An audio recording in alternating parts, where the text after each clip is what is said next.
Enam rakyat negara ini termasuk seorang artis wanita Kelantan yang ditahan di sebuah hotel di Sungai Golok, Selatan Thailand awal pagi Jumaat lalu berkait kes dadah akan didakwa esok. Mereka yang berusia 25 hingga 32 tahun itu akan dibawa dari Balai Polis Sungai Golok dan dijangka didakwa di Mahkamah Naratiwat jam 9 pagi. Penglibatan wanita dengan gejala penyalahgunaan bahan terlarang telah memberikan kesan yang negatif bukan sahaja kepada negara tetapi memberikan cabaran besar ke arah pencapaian matlamat pembentukan keluarga sejahtera. Penglibatan wanita ke dalam kancah penyalahgunaan bahan terlarang bukanlah semata-mata disebabkan oleh kenikmatan bahan terlarang itu sendiri tetapi ia didorong oleh faktor lain seperti menguruskan badan dan menjaga kecantikan. Sama seperti orang kebanyakan, ada segelintir selebriti wanita turut terlibat dalam penyalahgunaan bahan terlarang. Selamat datang ke channel Kak Ponti TV. Hari ini Kak Ponti TV akan menyenaraikan 6 selebriti wanita yang pernah terlibat dalam kontroversi berkenaan bahan terlarang. Sebelum anda terus menonton video ini, jangan lupa untuk subscribe dan tekan butang loceng untuk lebih banyak lagi video yang menarik. 6. Miss Yuyu. Pada bulan Oktober 2025, media melaporkan sepasang suami isteri ditahan selepas taktik licik mereka menyembunyikan bahan terlarang jenis pil kuda terbongkar. Akhirnya identiti si isteri dikenal pasti sebagai individu yang dikenali sebagai Miss Yuyu yang juga merupakan seorang founder yang berasal daripada Kelantan. Miss Yuyu dan suami didapati menyembunyikan bahan itu seberat 19.86 kg di dalam timbunan tahi lembu di sebuah kandang di Pasir Mas. Taktik itu terbongkar selepas polis menyerbu rumah pasangan berkenaan dan menemui pil kuda seberat 112 gram. Jumlah keseluruhan yang dirampas dianggarkan seberat 35.4 kg dengan nilai 5.04 juta dan dipercayai untuk dijual kepada golongan pelajar. Pasangan suami isteri itu juga didapati memiliki beberapa perniagaan termasuk restoran makanan laut, perniagaan dalam talian dan salon untuk menjalankan kegiatan pengubahan wang haram hasil jualan bahan terlarang. Miss Yuyu atau nama sebenar Nur Ayu Fatihah Zaudi dan suami Muhammad Faizal Ismail dan 3 individu iaitu Muhammad Farid Ismail, Muhammad Khairul Azani Muhammad Lawi bersama Muhammad Asmawi Janudin dihadapkan ke Mahkamah Magistrate Pasir Mas atas 3 pertuduhan mengedar lebih 20 kg bahan terlarang jenis pil kuda pada bulan Oktober 2025. 5 individu terbabit didakwa melakukan perbuatan itu di 3 lokasi berasingan di Pasir Mas, Kelantan pada 27 Jun 2025. 5. Baby Erin daripada kumpulan Resto. Pada bulan April 2005, penyanyi kumpulan popular era 90-an iaitu Baby dari kumpulan Resto dan pelakon lelaki iaitu Samzi Fuzet mengaku bersalah di Mahkamah Magistrate Ampang atas tuduhan menggunakan bahan terlarang. Lily Zarina Khalil atau Baby Erin ditahan bersama pelakon Samzi Fuzet Abdul Samad yang juga abang kepada Zizi Izzet dan Syahizi Sam serta 4 yang lain mengaku bersalah atas kesalahan memiliki dan menghisap bahan terlarang. Mereka didakwa memiliki bahan terlarang dan ditahan di Bukit Antarabangsa pada 11 April 2005. Bahan tersebut disimpan di dalam 10 paket plastik Luxina dalam beg milik Samzi. Samzi disapit kesalahan dan dihukum penjara 30 bulan serta 3 sebatan oleh Mahkamah Magistrate Ampang. 4. Shirin Hazim. Pada 23 Mac 2005, Shirin, pelakon dan juga penyanyi era 90-an bersama teman lelakinya dan 2 rakan mereka dituduh mengambil bahan terlarang. Mereka didakwa melakukan perbuatan itu di rumah bernombor C11C3,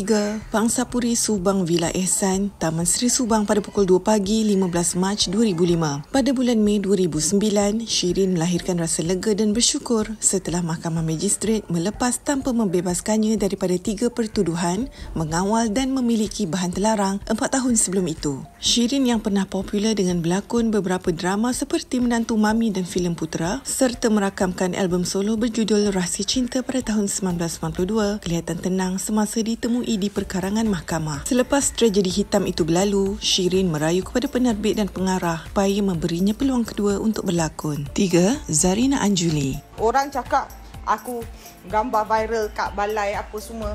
Sekarang tu gambar tu aku kena gari ke? Aku memang hari-hari pun pergi balai sebab ada kes yang berjalan pasal benda yang lain. Adakah gambar aku kena gari? Tak. Adakah aku masuk lock up? Tak.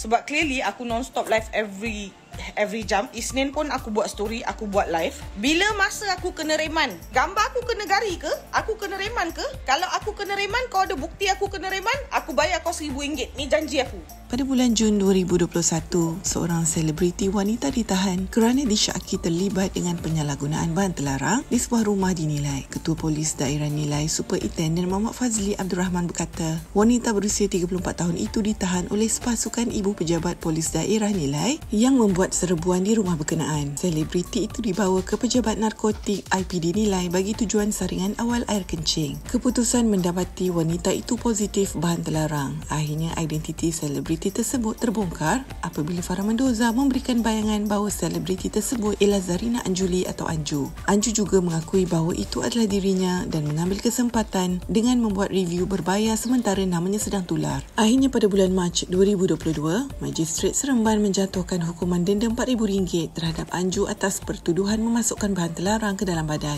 Magistrate menjatuhkan hukuman selepas dia membuat pengakuan bersalah beberapa hari sebelum itu. 2. Ukasha Senros. Pada bulan Mei 2018, seorang pelakon wanita popular ditahan selepas polis menemui 6 bungkusan kertas aluminium berisi 53 pil bahan terlarang dalam beg tangannya. Menurut sumber, bahan terbabit ditemui selepas pelakon jelita berusia 26 tahun itu dibawa ke Balai Polis Taman Tun Dr. Ismail untuk pemeriksaan lanjut. Kenderaan mewah jenis Range Rover dipandu pelakon itu terbabit dalam kemalangan jalan raya dengan sebuah kenderaan pelbagai guna Honda BRV dekat Jalan Burhanuddin Helmi kira-kira 11.45 pagi. Akhirnya identiti pelakon terbabit diketahui apabila tersebarnya gambar pelakon Ukasha Senros dalam keadaan separuh sedar. Sepasukan anggota polis dikejarkan ke lokasi kemalangan dan mendapati Ukasha berada dalam keadaan mencurigakan, menyebabkan dia dibawa ke balai polis untuk pemeriksaan lanjut. Sumber berkata ketika berada di balai, anggota polis wanita yang melakukan pemeriksaan rapi terhadap pelakon berkenaan menemui 53 pil bahan terlarang dianggarkan seberat 14.74 gram dalam beg tangan miliknya. Susulan penemuan itu, Ukasha diarah menjalani ujian air kencing, namun saringan awal yang dijalankan mendapati ia negatif. Sehari selepas itu, Ukasha membuka mulut untuk memberi penjelasan. Menurut Ukasha, dia bukan dalam keadaan hayal semasa ditahan seperti yang digembar-gemburkan. Dia juga memberitahu bahawa dirinya disabotaj oleh seseorang dan tidak mahu mengulas lanjut tentang perkara tersebut. 3 bulan selepas itu, kes tersebut telah ditutup dan selesai. Reputasinya sedikit tercalar dengan isu tersebut, namun sejak hari itu, dia semakin berhati-hati bergaul dengan sesiapa saja. 1. Eda Ezrin. Pada bulan November 2024, 6 rakyat Malaysia termasuk seorang artis wanita ditahan di sebuah hotel di Sungai Golok, Thailand selepas disyaki memiliki bahan terlarang. Semua mereka termasuk 3 wanita yang berasal dari Kelantan dan berusia 25 hingga 32 tahun itu ditahan jam 6 pagi di sebuah bilik. Sumber memaklumkan ketika ditahan, polis Thailand turut merampas 6,000 biji bahan terlarang. 2 daripada mereka difahamkan masuk ke negara jiran menggunakan pengkalan haram manakala bakinya menerusi kompleks imigresen, kastam, kuarantin dan keselamatan rantau panjang. Mereka dikatakan ke hotel berkenaan untuk berhibur sempena cuti Deepavali. Sumber memaklumkan ketika serbuan, mereka baru saja masuk ke bilik selepas berhibur. Akhirnya identiti penyanyi tersebut diketahui sebagai Eda Ezrin, penyanyi Dikir Barat yang terkenal di Kelantan. Akibat daripada kejadian itu, Eda Ezrin terpaksa dimasukkan ke penjara wilayah Naratiwat. Pada bulan Mac 2025, Mahkamah Wilayah Naratiwat membebaskan mereka daripada pertuduhan memiliki bahan terlarang namun membenarkan rayuan pihak pendakwa untuk meneruskan penahanan terhadap Eda Ezrin dan 5 yang lain selama 6 bulan. Tempoh penahanan itu bagi memberi peluang kepada pendakwa raya mencari saksi dan bukti baru untuk menyokong kes. Bagaimanapun, hingga tarikh akhir penahanan pada 6 Ogos 2025, pendakwa raya gagal mengemukakan bukti mencukupi menyebabkan hakim mengarahkan Eda Ezrin, suami serta 4 rakan dibebaskan. Eda Ezrin bersama suami dan 4 yang lain dibebaskan dari penjara pada 6 Ogos 2025 selepas hampir 9 bulan ditahan. Eda Ezrin atau Wan Syahidah Azlin Wan Ismail dilaporkan sangat trauma menjejakkan kaki semula ke Thailand. Meskipun sudah dibebaskan daripada pertuduhan, malah memaklumkan bahawa beliau tidak akan melancong atau menerima tawaran untuk mengadakan persembahan di negara jiran dalam tempoh beberapa tahun ini. Apakah pendapat anda tentang 6 selebriti wanita yang terlibat dengan penyalahgunaan bahan terlarang? Anda boleh tinggalkan komen di bawah dan jangan lupa untuk subscribe channel Kak Ponti TV untuk lebih banyak lagi video yang menarik.